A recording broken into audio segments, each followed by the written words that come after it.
Hola amigos, bienvenidos al video de hoy. En el video de hoy vamos a hablar acerca de un tema también poco conocido de la historia peruana, está bien. Eh, es importante por lo que significó para el Perú, ¿no? Este tema del que he venido a hablar hoy. Estoy hablando de la generación del centenario, considerado para muchos una de las mejores generaciones que ha tenido el Perú a lo largo de su historia, por todo lo que aportó esta gran generación, ¿no?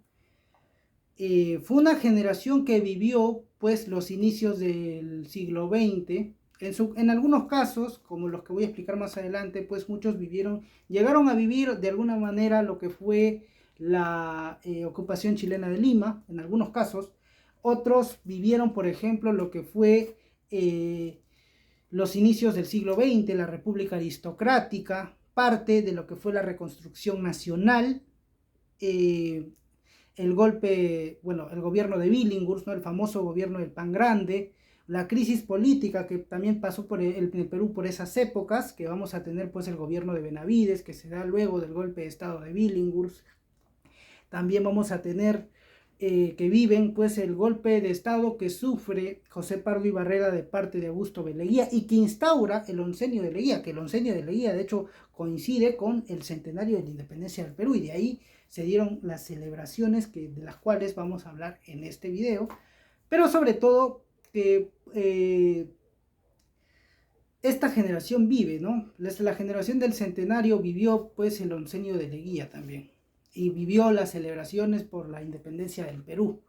Fue una gran época, pero vamos a ir diciendo algunas cosas las cuales fueron pasando en esa época.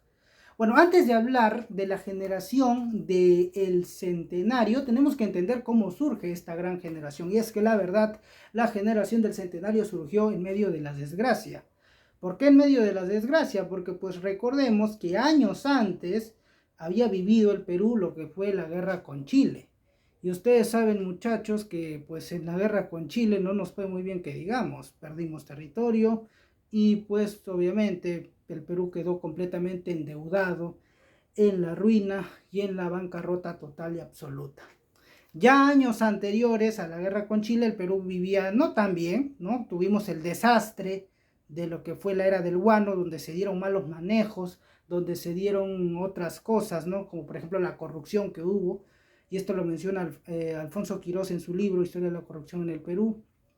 Sin embargo, la guerra del Pacífico dejó marcado de por vida al Perú, lo dejó completamente marcado, porque vamos a ver de que después de la guerra con Chile, obviamente el Perú está por los suelos, está completamente destruido. Chile dejó destruido completamente al Perú en lo social, en lo político y en lo económico. Pero dentro de toda esta desgracia, porque fue una desgracia lo que pasó en el Perú, la ocupación chilena de Lima y todo eso, dentro de toda esa desgracia, vamos a ver que surge algo positivo para el Perú. Hay un personaje que va a destacar por encima de todos. Yo creo que ya ustedes saben de quién estamos hablando. Así es, estamos hablando del gran Manuel González Prada. ¿Y por qué digo el gran Manuel González Prada? Porque definitivamente este personaje definió parte de la política peruana y lo podrida que está incluso hasta hoy en la actualidad, con sus frases y con una gran obra que escribe, Páginas Libres. En esta obra, Manuel González Prada de alguna manera critica lo que es la política peruana, el Perú, el Estado peruano, y cómo llevó al Perú al abismo, a la completa ruina. Arruinaron al Perú, ¿no? Aquel Perú que había sido en años pasados la gloria virreinal, ¿no? El virreinato más poderoso quedó prácticamente en el suelo. Nadie pudo creer cómo Chile pudo ganarle al Perú una guerra, no siendo que Chile era un país chico. Y esto no lo digo pues para que los hermanos chilenos se ofendan o pues piensen que aquí fomentamos odio, nada de eso. Pero la verdad es que sí, la guerra con Chile dejó muy marcado a la sociedad peruana, sobre todo a la clase alta. Porque pues la clase alta peruana, no la clase alta peruana en específico, la clase alta limeña aún se creía virreinal. Entonces pensaban que era como en la época del virreinato y que la guerra iba a ser como la guerra con España, que había pasado 13 años antes de la guerra con Chile, que pues solo se iba a limitar a pequeños combates navales. No se imaginaban el desastre que estaba por ocurrir. Entró en todo ese caos, eh, en toda esa miseria que está pasando el Perú, aparece pues Manuel González Prada. Manuel González Prada va a tener el famoso discurso del Politeama, ¿no? Aquel discurso donde da su famosa frase que hasta hoy muchos peruanos recuerdan y que seguramente si has estado, bueno, en la escuela, seguramente te lo han mencionado alguna vez, que es esta frase, ¿no? Los viejos a la tumba, los jóvenes a la obra. Otra frase que también es muy recordada es aquella donde dice que el Perú es un organismo enfermo, donde se pone el dedo, sale pus. Grandes frases nos dejó Manuel González Prada y que, bueno, en la actualidad se aplican también para lo que es la política actual en el Perú, ¿no? Parece que aún no hemos aprendido la lección de las tragedias que nos han ocurrido, ¿no? Y basta ver con lo que está pasando el día de hoy. Sin embargo, Manuel González Prada, la característica de este personaje es que él criticaba al Estado peruano. Dijo, o bueno, decía, de que pues estos personajes, estos oligarcas, habían llevado al Perú a la completa destrucción total. No supieron defender la nación. Criticó a personajes como Nicolás de Piérola. A lo largo de su vida, Manuel González Prada criticó a Nicolás de Piérola. Fueron enemigos políticos porque pues Manuel González Prada vivió la guerra con Chile en carne propia. Pasan los años, ¿no? González Prada dijo esta famosa frase, los viejos a la tumba y los jóvenes a la obra, y de alguna manera parece que se cumplió, porque pasaron los años y aparece una gran generación de exponentes de géneros literarios en la historia, también aparecen grandes personajes. Los primeros a los que voy a mencionar muy seguramente no los tienen muy referenciados, pero son importantes. Estoy hablando de José María Eguren y José Santos Chocano. Estos dos personajes son importantes porque estos dos personajes, algo que los caracterizó a ambos y que tienen en común es que ambos personajes vivieron la ocupación chilena de Lima. Sobre todo José Santos Chocano, que de hecho su infancia, su niñez se vio marcada por haber vivido la ocupación chilena de Lima. Estos personajes van a iniciar lo que es la generación del centenario. Tenemos otros representantes, obviamente, como por ejemplo en lo que es literatura tenemos a César Vallejo, a Abraham Valdelomar, ¿no? Antenor Orrego, Carlos Oquendo de Amat, Martín Adán, Luis Alberto Sánchez, Jorge Basadre, Raúl Porras Barrenechea, Víctor Raúl Aya de la Torre, José Carlos Mariátegui, Ciro Alegría, José María Arguedas, entre otros. Una gran generación la que tiene el Perú después del desastre, ¿no? Y esta generación se va a ver, de alguna manera, se va a ver marcada o va a ver caracterizada porque vive los inicios del siglo XX en el Perú. Van a vivir lo que es la República Aristocrática, van a vivir lo que es el golpe de estado de Benavides contra Billinghurst, el golpe de estado de Leguía contra Pardo y Barreda, y van a vivir lo que es el oncenio de Leguía. Y que esto es muy importante porque el oncenio de Leguía coincide con las celebraciones que se debían hacer por el centenario de la independencia del Perú. Grandes personajes que surgieron en esa época, sobre todo en el aspecto literario, en la poesía y en la historia, ¿no? Por ejemplo, tenemos a Jorge Basadre, que es el historiador de la República Peruana, uno de los grandes historiadores que tiene el Perú y que ha tenido el Perú a lo largo de su historia. Tenemos en lo que es escritores, César Vallejo, que escribió, por ejemplo, Trilce en 1922, Los Heraldos Negros,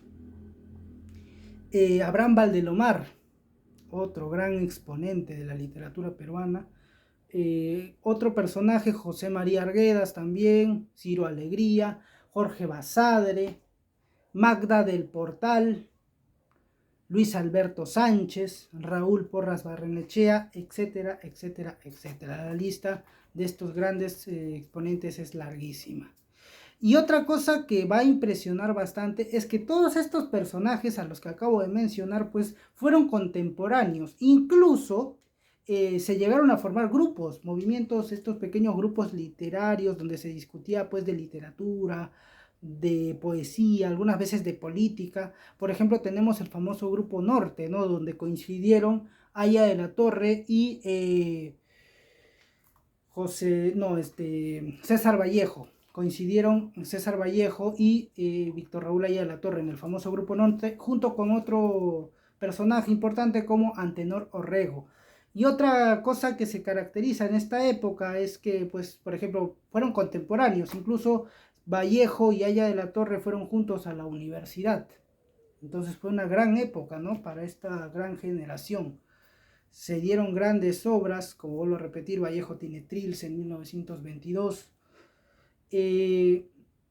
Otra cosa que podemos destacar, un dato adicional que voy a dar, es que, por ejemplo, miren cómo era de contemporáneo todo, que incluso César Vallejo llegó a ser profesor de otro representante de la generación del centenario, como lo fue Ciro Alegría, que después sería un escritor muy reconocido en el Perú con su gran obra El mundo es ancho y ajeno, un escritor que también es un gran representante de la literatura peruana, pero sobre todo de la generación del centenario.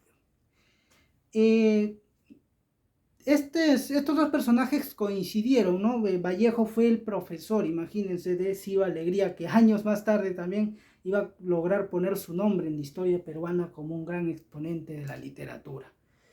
Pero asimismo, así como hubieron grandes exponentes literarios, esta época se vio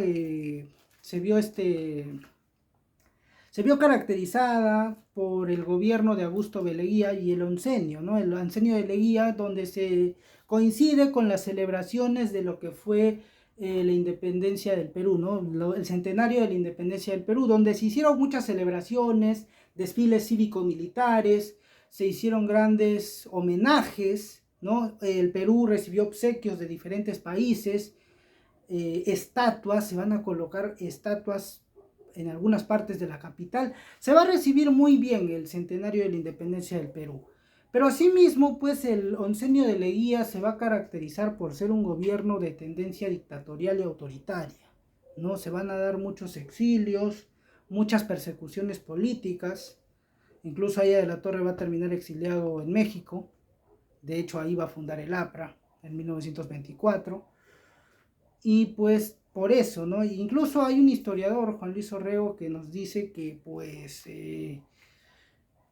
Leguía de alguna manera utilizó las celebraciones del centenario como una especie de propaganda política a favor de su gobierno, ¿no? Fue una época marcada por todo eso, ¿no? Por el oncenio de Leguía, por el autoritarismo, el personalismo de este personaje Augusto de Leguía, que incluso muchos lo comparan con Fujimori, imagínense. Bueno, por todo eso, ¿no? Y bueno, para esta ocasión voy a recomendar un libro. Voy a recomendar el libro Centenario de la Independencia del Perú.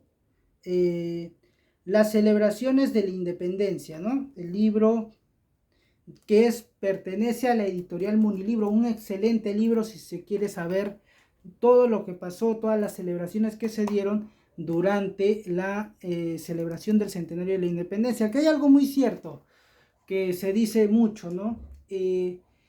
Por ejemplo, se dice de que, pues no se dice, es un hecho de que el centenario de la independencia del Perú se celebró bastante, mucho mejor que el bicentenario de la independencia del Perú, que prácticamente ha pasado desapercibido.